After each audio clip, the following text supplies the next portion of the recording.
Hello, friends. Let's talk about Loan Officer Dashboard. I want to show you one thing that I really think is cool. So I'm going to just pick something in the loan details here. So go into loan details. You then have what you normally expect. Let's see if that's true. Not true. You'll see if anytime there's an asterisk up here, that means something's been customized on this view. So let's remove anything and everything. And it brings it to where there's no asterisk, which means this is kind of the generic setting. I truly don't want first and last of the co-borrowers in here. I just don't care that much. So if you click the eyeball, you can get rid of them and it'll save these settings until you reset it again. But if next time you come in here, it'll look like this. Now you may say, gosh, I would love to know how many my top referral source of my builder, in this case, mine's called Windsor. So if I say, how many deals do I have with Windsor right now? And I save this sort, I see I got 12 of them. So it tells me all the Windsor deals that I got here. You'll see that they got it sorted. Well, this would be really fun and neat to have a setting. So if you push save, and notice, by the way, the button doesn't show up. You got to go up next to it. You push save. I can now call this, I'm going to call it temp, just so I don't keep it Windsor report.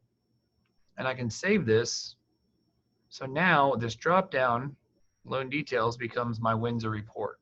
And if I ever wanted to get rid of that report, I just delete it and I don't save it. So let me show you an example of what this looks like. If you come in at your morning, you're starting your day. Let's just get this to where it's generic. This is how it normally look.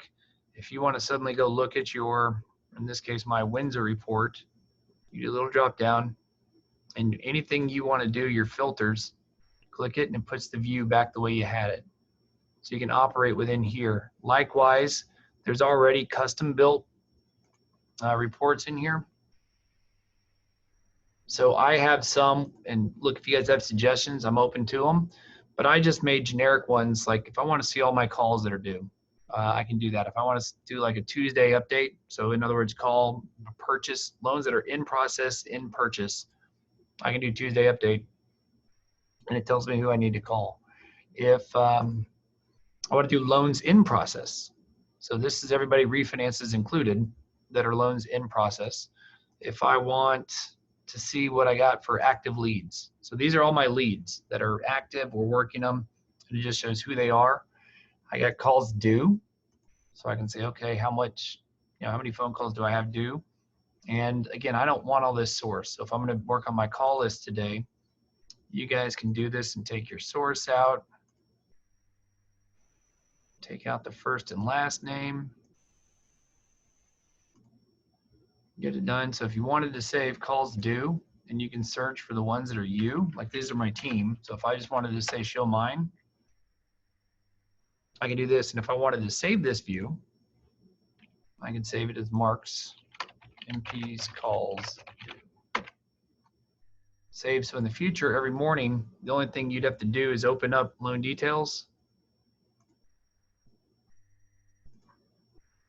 Remove changes so you can see from the start what it would look like. But every morning, if you just said, hey, what are my calls? You can come into the MP's calls due and you can knock it out. And then when you go in there, you do the normal note. So this is I think one of the cooler parts is just making these different views, these different templates, and just kind of how you can work through it and have a better call list and more purposeful call list each day. So I know it's a little long. Hope that helps you guys. Call me if you need me. Talk to you later. Bye.